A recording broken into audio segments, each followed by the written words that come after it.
नमस्कार दोस्तों, आप सभी का एक नए वीडियो में स्वागत है। आज हम जा रहे हैं खड़कवासला डैम के नज़ारे देखते हुए सिंहगढ़। डोंजे गांव से आगे आने के बाद हमें एक चौक लगता है, वहाँ से दो रास्ते हमें दिखाई देते हैं। अगर आपको ट्रैक करके जाना है तो यहाँ से आपको राइट टर्न लेना होगा, और अगर आप गाड़ी या टैक्सी से जाना चाहते हो तो यहाँ से आपको लेफ्ट टर्न लेके आप किले के ऊपर तक पहुँच सकते हो। सिंहगढ़ किले का घाट लगभग 9 किलोमीटर का है। कुंदाना, कोंडाना, सिंहगढ़ और पक्षेताबाग इन अलग अलग नामों से इस किले को जाना जाता है। सिंहगढ़ किले का इतिहास हजारों साल पुराना है। सदियां बीत गई, लेकिन अपना गौरवशाली इतिहास ये किला अपनी और लोगों को आकर्षित करता है।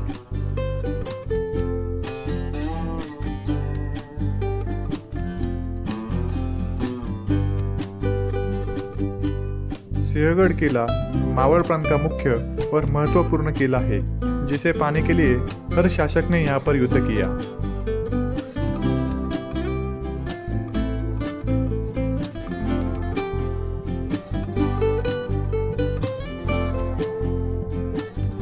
किले के ऊपर पहुंचते ही सबसे पहले हमें दिखाई देता है एक पार्किंग स्पेस।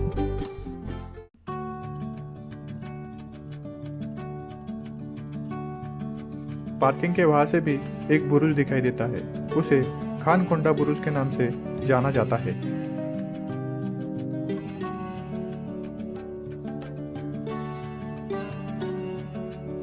किले के परिसर में हमें जो मजबूत वास्तु नजर आती है वो है पुणे दरवाजा, जिसे डोंजे दरवाजे के नाम से भी जाना जाता है। इस रास्ते पर हमें 3 दरवाजे देखने को मिलते हैं।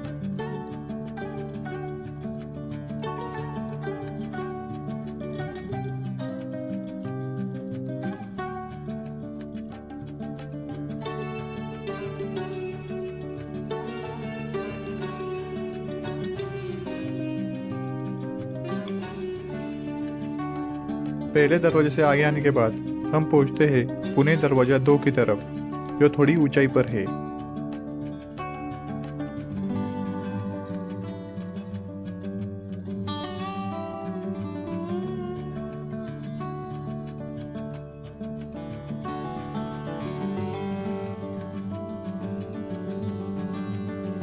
बारिश और सर्दियों में यहाँ का नज़ारा बहुत ही खूबसूरत होता है।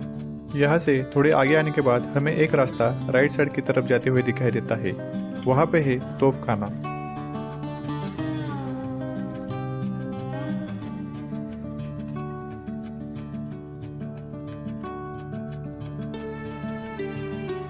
इसी जगह गोला बारूद और हथियारों को रखा जाता था।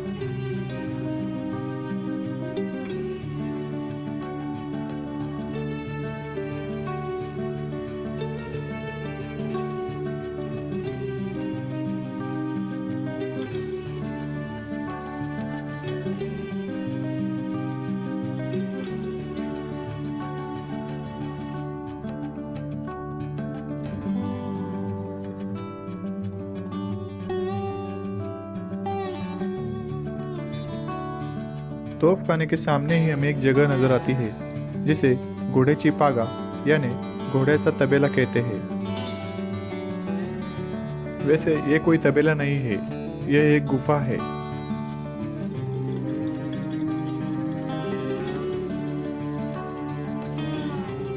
इस गुफा के बाहर जो दीवार बनाई गई है वो भी बाद में बनाई गई है। यह जो गुफा है वह आकार में सबसे बड़ी है।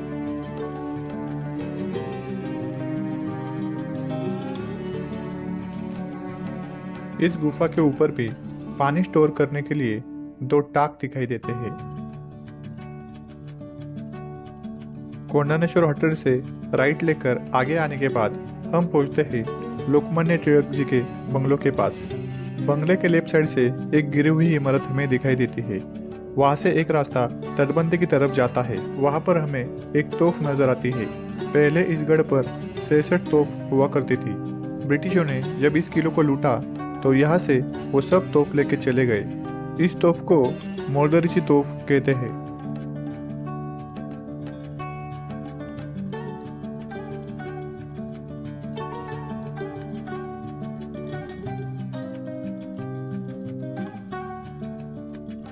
इस तोफ तक आप तोफखाने की तरफ से भी आ सकते हैं, लेकिन वो रास्ता थोड़ा मुश्किल है।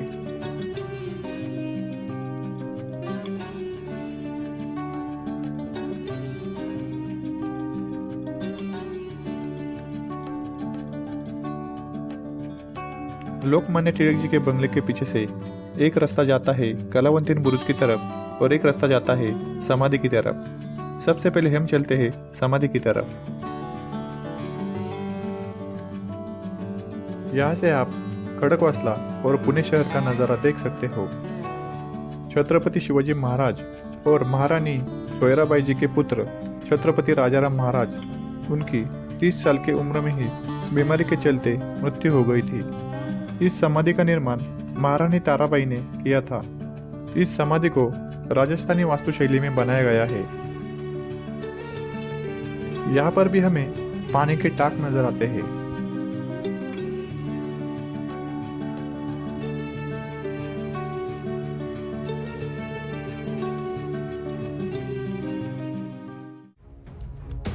थोड़े आगे आने के बाद हम वहां पहुंचते हैं जहां पे सिंहगढ़ की लड़ाई की सबसे बड़ी महत्वपूर्ण घटना घटी थी।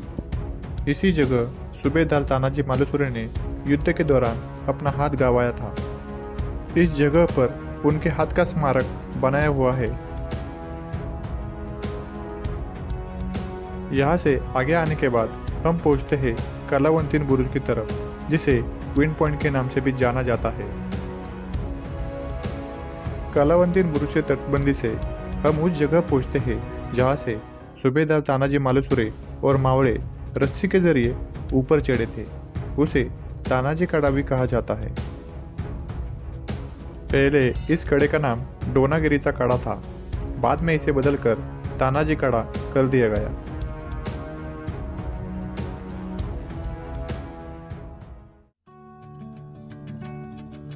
अब हम चलते हैं इस किले की दूसरी नोक पर, जहां पर है जुंजार बुरुज।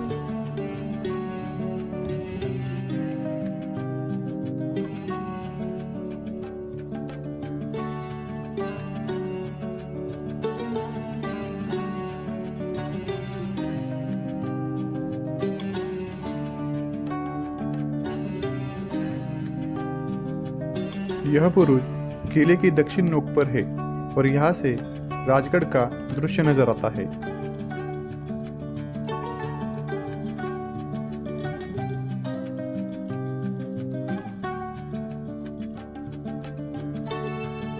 जुंजार बुरुज से कल्याण दरवाजे की तरफ जाने वाले रास्ते पर एक चट्टान के ऊपर उदयभान राठौड़ की कब्र है, जिसे यहाँ मारा गया था। अब चलते हैं कल्याण दरवाजे की तरफ। नीचे की तरफ कल्याण नाम का गांव है। कल्याण गांव से इस गढ़ में प्रवेश किया जाता था, इसीलिए इस गेट को भी कल्याण दरवाजा कहा जाता है। साथ ही इस दरवाजे को कोकण दरवाजा भी कहा जाता है। मावल प्रांत से कोकण प्रांत में जाने के लिए यह एक रास्ता है और छत्रपति शिवाजी महाराज जी के समय में इसी दरवाजा का उपयोग किया जाता था।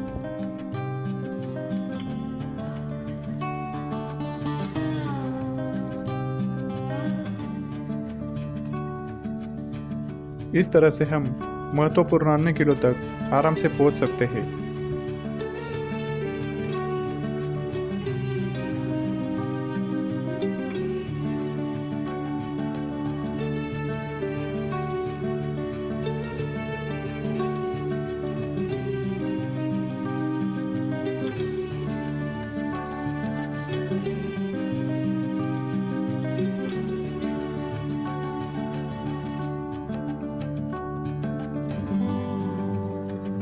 सिंहगढ़ किले का भौगोलिक स्थान बहुत ही महत्वपूर्ण रहा है। हर कोई इस किले को अपने साम्राज्य में शामिल करना चाहता था। इस किले पर हमला करना बहुत ही मुश्किल है, क्योंकि इस किले के चारों तरफ तोफ को रखने के लिए सीधी जगह नहीं है। सिर्फ मराठा और मुगलों के बीच इस किले को लेकर 8 बार सत्तांतरण हुआ है। कल्याण दरवाजे से आगे आने के बाद हम पहुंचते हैं देवटा के नाम की जगह। यहाँ का पानी पीने के लिए उपयोग में लाया जाता था।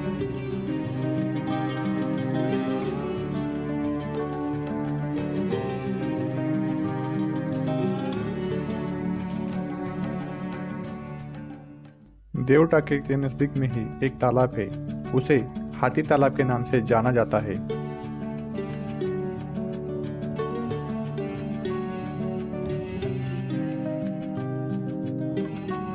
और हाथी तालाब के नजदीक ही अमृतेश्वर मंदिर है और यह मंदिर श्री भैरव को समर्पित है। इस मंदिर में हमें भैरव और भैरवी जी की मूर्ति नजर आती है।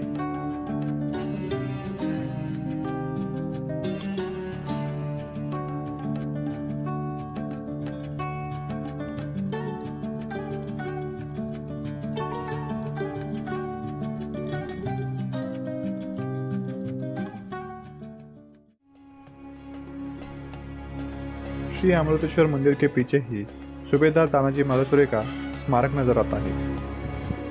4 फरवरी 1670 में मराठा और मुगलों की लड़ाई एक ऐतिहासिक घटना है। सूबेदार तानाजी मालुसरे ने मराठा सैनिक का नेतृत्व किया था। उदयभान राठौड़ और तानाजी मालुसरे में भयंकर युद्ध शुरू हुआ था। उदयभान राठौड़ के हमले से सूबेदार तानाजी मालुसरे की ढाल टूट गई थी। तब उन्होंने अपने सर पे बांधे शेला को अपने हाथ के लपेटकर युद्ध शुरू किया। इस वजह से उन्हें अपना हाथ गंवाना पड़ा। उसी हालत में वो आखिरी सांस तक लड़ते रहे। इस युद्ध में उनके साथ उनके भाई सूर्यजी मालुसरे और शेलार मामा भी थे।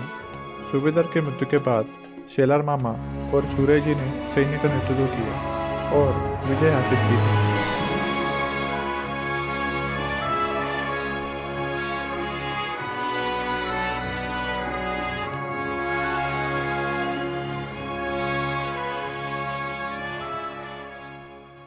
इस गढ़ पर घूमते हुए आपको कई सारे मंदिर नजर आएंगे, जिनमें से सबसे ज्यादा मारुति के मंदिर है।